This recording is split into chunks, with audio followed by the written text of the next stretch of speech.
Okay, let's roll right into our post-race winning team of the 62nd Annual Showtime Southern 500. And we have a first-time winner in the NASCAR Sprint Cup Series. That's Regan Smith. He drives the number 78 Furniture Row Racing Chevrolet. He's joined by team general manager Joe Garone and crew chief Pete Rondeau.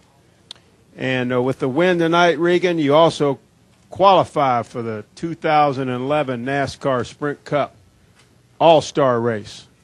So congratulations to that. Well, thank you. Great win out there tonight. Talk about it. We did think about the All-Star race thing after the fact. Actually, on the cool-down lap, in between saying I can't believe that we just won this race, I said, "Hey, we're in the All-Star race too." I think I said that at some point, didn't I? I don't remember.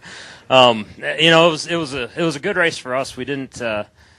I'm happy to be in here and not being here under qualifying terms because I know that's when I usually get to see everybody that's in here. First and foremost, this is really a pleasant change for me. And the car was good all night. I don't think we made any big adjustments. There was a couple of points where I was whining pretty hardcore, but that's typical for me during a race anywhere. And Pete and the guys made some really good calls. We got up to 6 at one point, right? Just the old-fashioned way driving up there. And I knew we had a strong car. We had good pit stops all night long. Those guys did a great job. And the opportunity presented itself, and Pete and I were talking about it, and the decision's his 100%. The way our stuff works is whatever he tells me to do, I do. But I did, mention, I said, man, I think this thing would be good with clean air. And that's all he needed to hear to make the call to stay out. And obviously that was the call of the night. That won the race for us right there. And, we were fortunate on that last restart. I spun the tires pretty bad on the second to last restart. The last restart, the tires hooked up good. I got them cleaned off a little bit better, and they hooked up good. And when we cleared Carl going into one, I thought, okay, that's good. At least hopefully we'll finish second in this thing, and I won't have to worry about any of the other guys on fresh tires. And when he didn't catch me at the white flag, and I still had a car length gap at the white flag, I thought, man, I'm going to run another qualifying lap here because we might have a shot at this thing. I hit the fence off of turn 2, never checked up. I hit it pretty hard, I think. I don't know. I'll have to look at the car. How hard was it? Not bad? Okay. Oh, I thought I hit it pretty hard anyways, and never checked up and sailed it off into 3. I'd been on the bottom all night long, and my game plan was to stick with the bottom. I figured if he passes me on the outside with his tires, that's fine. We've had a good night anyways. And when I sailed it off in there, I drove it in deeper than I wanted to. And I got tight in the middle, and I looked up, and I saw that he had drove it off in there pretty deep, which I expected him to do, but he got tight at the same time. I don't know if the air off my car got him or what, but he wasn't able to make the run, and man, we won the Southern 500. It's pretty awesome. It is pretty awesome. And Pete, talk about that victory out there tonight. That decision really to stay out there towards the end of the race. Well, it's one of them things that you think about a lot, but then again, it's a split-second decision, and sometimes you make out well with it, and sometimes you don't. I was leaning one way as it was, and then I said, "What the heck? We'll ask Regan where he's headed," and he said we were both on the same page. So all right, let's go for it. He's the one that's driving it. So he wants some clean air. We'll give him some clean air, and he did it. He wheeled it. He did a great job all night. Right from the start, we started off a little off and made a few adjustments, and we'll tell him now that we ended up right back to where we were at the start of the race. So that's where we ended up. That's how it usually works, right? Joe, talk about just how meaningful this win is here tonight. Furniture Row, Denver, Colorado race team. Just talk about what this means for not only for your organization, but for other organizations that might be similar to what you guys have. Well, for our organization, obviously it means everything. We've been 6 years in building this team and literally started from scratch. And I can tell you a lot of people, and I can't say that I wasn't with him when Barney Visser wanted to run out of Colorado, that I thought we just might be crazy. So it's been a long road, and I'd say after about the second or third year, we started realizing that, we can compete in Cup, and we can do a good job, and we can get ourselves in position to win races. And tonight just solidifies all that hard work, and shows the racing community that you can win races outside of the normal North Carolina area. Very good. We'll take questions now for Joe Pete, or Regan. If you have one, raise your hand. We'll start right here with Steve. If we can get him the mic over here, Dennis. Steve Richards with PRN. Regan, talk about your emotions as you took the checkered flag and during the cool-down lap. Well, there was a lot of emotions. I was trying to get them all out at that point, so I didn't show it too much on TV there, but I couldn't help it. It's Mother's Day weekend. My mom's not here. She's in Tuscaloosa, Alabama. She left Thursday about the same time I left to come down here to go and save some animals down there and help out with the recovery efforts there. There's been a lot of focus put on other areas, and they kind of a little bit got forgotten about there. So she's down there doing that, and she's always been there for all my wins, all my races, everything. She doesn't miss too many of them, and to not have her there, that got me choked up a little. It is right now too, but outside of that, there's been so many ups and downs for my career, and so many points where you think, man, what am I doing? What's the next move? And I think it's obvious now that the best thing that happened to me was whenever end of the 08 season I didn't have a ride and got hooked up with Joe and Barney and everybody at Furniture Row Racing, and they put their faith in me, and all the guys on this team have. There's been a lot of times they could have got down on me even last year, this year at some races this year, and everybody stuck behind me and has given me the support that I needed as a driver to keep my head on straight. And I'll be honest with you, when I walked to the car today, I literally thought we could win the race. And I think that every week when I walk to the car.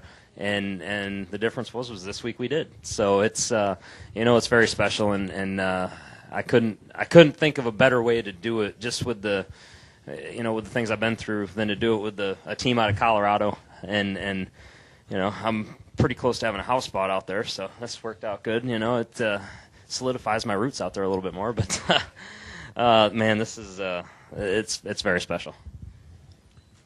Let's go to right here, Dustin, and then Andy. Dustin Long, Landmark Newspapers. Regan, a couple things. One, when's the last time you won anything? Because I know this is your first NASCAR win. It's been a while. What it was in, what series, and second of all is just, can you further, I guess, just describe this journey and just a little bit more detail in the highs and lows and what a driver goes through when they're trying this, and I'm guessing it was almost like you were hitting your head against the wall, or felt like it at times. This is a single car operation. This was at times a part-time deal for a while. Can you talk a little more in detail about that, please? Yeah, certainly. It last major win I had was probably 08, and it was a late model race up in Canada, one of their big races that they run each year, the IWK 250, and or Talladega. I made the comment earlier, this isn't a knock on Talladega at all, but I would trade in a lot of Talladega wins for one win in the Southern 500. This race is so special and so meaningful. We were standing there looking at the names and the faces on the trophy, and you just look at it and you think, my face is going to be right there next to these guys, and it's going to be there forever. You can't change that, and it certainly it means a lot to me. As for the highs and lows, the year, I think 08, my rookie season, even though we won the Rookie of the Year deal, it wasn't the type of year you want to have by any means. I've run, 100 and something races. You guys probably know better than I do how many races I've run for fact, and haven't even had a top 5. Just recently got a first top 10. So to just kind of come out and end up with a win, it's a good way to get your first top 5, I suppose, and we know we've got fast race cars, and we felt like we had fast race cars, and we put it together tonight, basically. There was a lot of little stuff that we said we had to put together, and the little stuff tonight was really good. Pit stops were good. Adjustments went smooth. Things like that. I was getting on and off pit road good. It's just there were so many little things that can hamper a race, and now me personally, I understand that stuff better, and hopefully it helps us down the road. But the low point, I can't say there's a low point. There's been a lot of times where I thought, well, what if I don't get to race another Cup race again? And as a driver, that goes through your head. You never know when your last race is going to be. Heck, there was times last year where I was just thinking, well, maybe they're going to fire me. I hope not, but who knows what's going to happen, So when we had some struggles at different points in the season last year, I'd say that last year the lowest point for me was I broke my wrist at Sonoma and raced at Loudon with it broke completely and didn't have it fixed or anything yet. and I got out of the car and it hurt really bad, and it was a horrible day. We were so far off the pace there. It was probably one of the worst races I think I've ever personally driven. And from that point on, we started rebounding a little bit. I think Chicago started the rebound, and ever since that Chicago race, it's kind of been, even though some of the finishes don't show it, we've been running way more competitive, and it was, it's just been uphill from there, or down. I don't know how you look at it, but I have. I didn't really get too many words out of her other than "I love you" and "boo hoo hoo hoo" and lots of tears and crying. So she was very excited. If I know her as well as I know her, she's probably going to enjoy a Bacardi and Diet Coke tonight, wherever she is in Alabama. If it's in a tent or if it's in a pickup truck or a hotel. Actually, this is funny. She's actually staying. I believe she was staying with Bonnie Allison down there. Don't quote me on that yet, but I believe that's where she was staying most of the time while she was down there. So, I'm sure she's celebrating. All right, let's go with Andy, Nate, David Caravello. Go ahead. Andy Shane from the State Newspaper. In a year where Trevor Bayne won the Daytona 500, a lot of folks are going to consider this another surprise victory, another Cinderella victory. Talk a little bit about just that coming a little bit. I know it's tough, but that's what a lot of fans are going to think. Yeah, no, I'm fine with that. I think Ryan grabbed me and said, "Yeah, you were 500 to 1 odds in Vegas." And I said, "Well, somebody hopefully made some money tonight,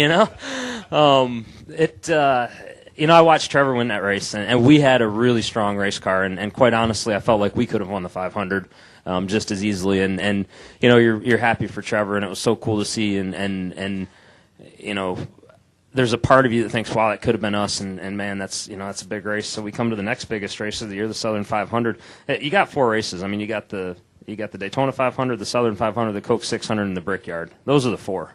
And to come here and beat a guy like Carl Edwards, it's incredible. Cinderella story, whatever is wrote about it, I'm perfectly fine with. I don't care because we still get a trophy. Go ahead, Nate.